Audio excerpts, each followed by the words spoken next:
बिस्मिल्लाहिर्रहमानिर्रहीम।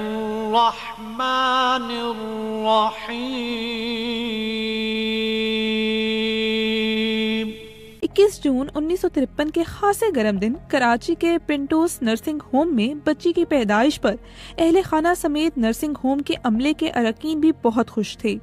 अपनी इस पहली औलाद को वालिद ने पिंकी और वालिदा ने बीबी के इब्तदाई नामों से पुकारा, मगर इदारे के रिकॉर्ड में बच्ची का नाम बेनजीर भुट्टो दर्ज किया गया, जो उसी बच्ची की मरहूमा फुप्पी के नाम पर रखा गया था। बेनजीर भुट्टो के वालिद जुल्फिकार अली भुट्टो तबका अशराफिया से ताल्लुक रखते थे। सन 1943 में उनकी पहली शादी शिरी अमीर बेगम से हुई और सितंबर 1991 में दूसरी शादी ईरानी निजात खातून नुसरत भुट्टो से हुई। जुल्फकार और नुसरत भुट्टो के 4 बच्चे थे, जिसमें बेनजीर के अलावा मीर मुर्तजा, सनम भुट्टो और शाहनवाज भुट्टो शामिल थे।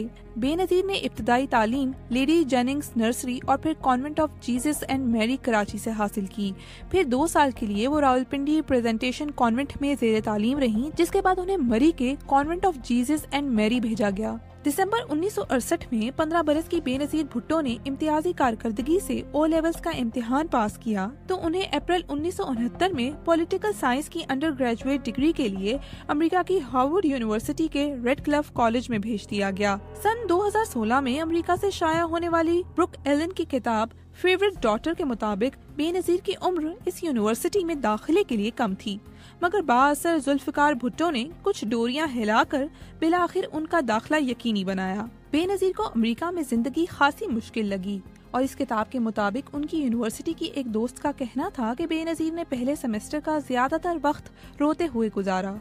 सन 2008 में शाया होने वाली इंडियन निजात बरतानवी सहाफ़ी श्याम भाटिया की किताब गुड बाय प्रिंसेस और ब्रुक एलन के मुताबिक सन 1971 में उनके हार्वर्ड के ज़माना तालिबे इल्मी के दौरान ही जब जुल्फकार भुट्टो पाक इंडिया जंग के मामले पर अक़वाम मुत्तहिदा की सलामती काउंसिल के इजलास में पाकिस्तान की नुमाइंदगी के लिए न्यूयॉर्क पहुंचे तो उन्होंने बेनजीर को भी वहीं बुला लिया। तरबियत के ऐसे ही मौक़ों के जरिए जुल्फकार भुट्टो ने बेनजीर को अमूर खारजा के तौर तरीके समझाए।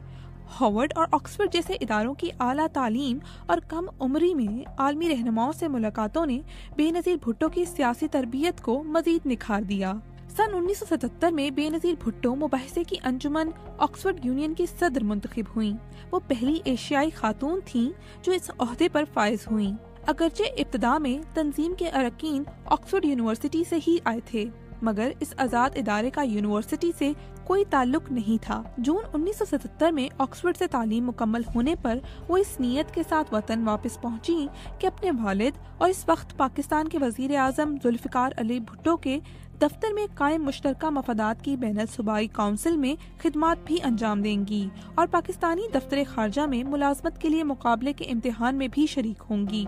मगर सियासत और पाकिस्तान की फौज इनके लिए कुछ और ही तय कर चुके थे। बरतानवी खबरसां इदारे रॉयटर्स के लिए पाकिस्तान और अफगानिस्तान के साबिक चीफ फोटोग्राफर जाहिद हुसैन 1970 की दिहाई में भुट्टो खानदान के करीब रहे। बीबीसी से गुफ्तगू में जाहिद हुसैन ने याद किया कि जनरल जिया ने भुट्टो हुकूमत का तख्ता उल्टा तो नुसरत भुट्टो बच्चों के साथ कराची में भुट्टो खानदान की रिहाइश का आ गईं। वहाँ हमदर्दी और हमायत के इजहार के लिए हर वक्त वफूद आते रहते। इतने ज्यादा लोग आते कि अकेली नुसरत भुट्टो के लिए मुमकिन ही नहीं था कि सबसे मिल सकें। वो चाहती थीं कि बाज लोग इनके बजाय मुर्तजा और बेनजीर भुट्टो से ही मिल लें। एक रोज वफ्द आया तो नुसरत भुट्टो ने मुझे कहा कि लाइब्रेरी से बीबी को बुलाओ। सिर्फ भुट्टो साहब बेनजीर को पिंकी कहते थे, वरना बेगम साहब, घर के तमाम अफराद, मुलाजिमीन और हम भी बेनजीर भुट्टो को बीबी ही कहते थे। बेगम साहिबा के कहने पर मैं लाइब्रेरी में चला गया। वो वहाँ बैठी हुई किताब पढ़ रही थी। कैमरा मेरे कंधे पर था। घर के इस अंदरूनी हिस्से में इतनी बेतकल्लुफी से मुझे आता देखकर वो हैरान रह गईं। ऊपर से नीचे तक बड़े गौर से मुझे देखा और टूटी फूटी उर्दू में पूछा, तुम मसाबात के फोटोग्राफर हो? मैंने कहा कि हाँ। तो कहने लगी, मुझे भी सहाफी बनने का बहुत शौक है। फिर कहने लगी, मम्मी से कहो मैं आती हूँ। फौजी बगावत के बाद जुल्फिकार भुट्टो ने नुसरत भुट्टो को पार्टी का शरीक सरबराह नामजद कर दिया था, जबकि अक्टूबर 1977 में बेनजीर को भी पार्टी की मरकजी मजलिस आमला का रुकन मुकर्रर किया गया।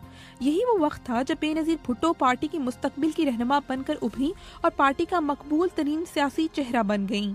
वो और नुसरत भुट्टो जनरल जिया के खिलाफ मुजाहरे और एहतजाज मुनज़्ज़म करती रहीं और जब मौका मिलता तो जेल में जुल्फकार भुट्टो से मुलाकातें भी करती। फिर वो वक्त आया जब फौजी हुकूमत ने नुसरत और बेनजीर भुट्टो को भी गिरफ्तार कर लिया और दोनों मुख्तलिफ शहरों में कैद या नजरबंद रखी जाती रहीं। फांसी से कबल जुल्फकार भुट्टो ने नुसरत भुट्टो और बेनजीर दोनों को मुल्क से बाहर चले जाने को कहा, मगर दोनों ने इनकार कर दिया। इस फांसी के बाद बेनजीर और नुसरत भुट्टो को फिर 6 माह के लिए गिरफ्तार किया गया। रिहाई मिली तो दोनों को मजीद 6 माह के लिए घर पर नजरबंद कर दिया गया और दोनों अप्रैल 1980 में रिहा हुई। इस मुश्किल तरीन अमली सियासी कैदोबंद की मुसीबतों और मार्शल लॉ के सख्त और कड़े माहौल में अपनों के मुख्तलिफ रवैयों और किरदारों ने बेनजीर भुट्टो की जबरदस्त सियासी तरबियत के साथ साथ इनकी शख्सियत में वो तासुर भी पैदा कर दिया जिसे उनके हामी मुखालिफिन दोनों उनका करिश्मा करार देते रहे। मार्च 1981 में एक बार फिर बेनजीर और नुसरत भुट्टो को गिरफ्तार कर लिया गया। जुलाई 1981 में कैंसर के मर्ज का शिकार हो जाने पर नुसरत भुट्टो को तो इलाज की गर्ज से बैरून मुल्क जाने के लिए रिहा कर दिया गया, मगर बेनजीर कैद रहीं।